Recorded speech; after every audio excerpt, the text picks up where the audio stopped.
From the Bob Mills Weather Center, the Oklahoma weather expert, Travis Meyer. Oh, all is quiet right now. It's been a windy day, but it's been a warmer day, and we said that it's probably going to be at least in the 60s. We made it up there. Took a while to get in the 60s today. Now we're going to stay in the 50s tonight, so we're not really going to drop off much thanks to the south winds in advance of this next storm system. And there's rain all the way down to Phoenix once again. There's snow for the Colorado Rockies, so a lot of kids that went out there to go skiing, they're going to be in pretty good shape and have some powder to enjoy tomorrow. Winter storm warnings in effect for Nebraska on up into Minnesota with this next storm system coming in. You can just see the beginnings of that out in eastern New Mexico. And as you look at satellite picture, it shows a little bit more. So all that streaming moisture has been in California, continues to push off into the central plains. So we had clouds during the day. Now tonight, of course, we clear off. But anyway, more clouds are on the way. And with the storm system diving south and eastward, we'll start to have the impacts of that showing up as we go through really late tonight and tomorrow morning. Some sprinkles and showers will start to come into play tomorrow morning, but the chance of storms are mainly tomorrow afternoon. We're in the 50s to 60s right now here in eastern Oklahoma. 60s primarily out to the west. Guyman went up a degree just in the last 10 to 15 minutes from 68 to 69. As we go through the overnight, you'll see some of that green. That's some sprinkles and showers. Moisture is getting really shot fast back to the north from out of the Gulf of Mexico. So that's coming up over this little bit cooler air. So we could have a few areas where there's a rumble of thunder in the morning. Most of it's just going to be a fast sprinkle or shower, maybe a little bit of light drizzle. Notice temperatures 50, so not bad at all. Winds will be strong in the morning. Then also notice the red arrows, the blue arrows. That's the difference between a cold front that's coming through. It's going to be a lot colder behind it. In advance of it, though, it's still mild. We'll be in the 60s during the course of the middle of the day. But as this cold front moves east, especially around 1 o'clock, we'll start to see it bubbling up with some showers and storms.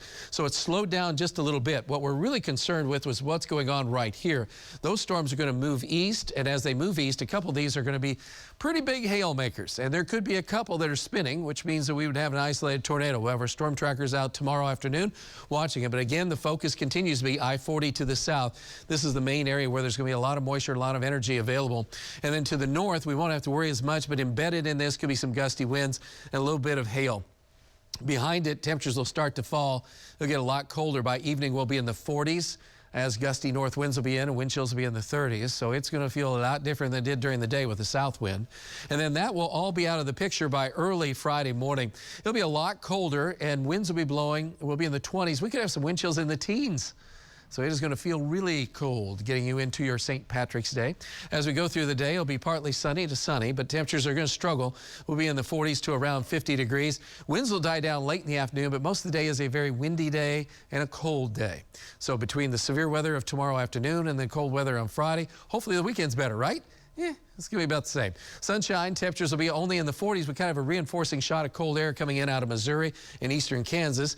So that's going to keep us in check. So we're going to stay in the 40s. And that's going to be a problem because Sunday we're going to get nailed with some really, really cold air. Temperatures in the teens and low 20s for lows. And so that's a killing freeze. So here we are just getting going with spring and all of a sudden, bam. We'll see what happens, but it's not looking good at all across much of the area. Even down south, you guys are even in better shape as far as spring. Then you're going to be in worse shape because it's going to be getting you guys probably even worse.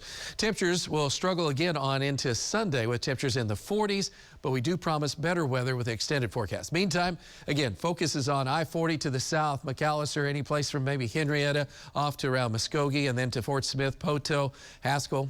We're just going to be Stigler in Haskell County. And so we're going to be watching for primarily hail cores.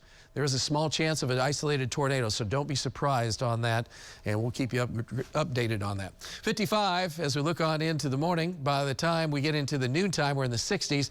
40s late afternoon after the storms move through. Really cold for your weekend. Spring arrives on a chilly note, and then next week starting to finally show signs of warming up. So there is some good news in the extended forecast.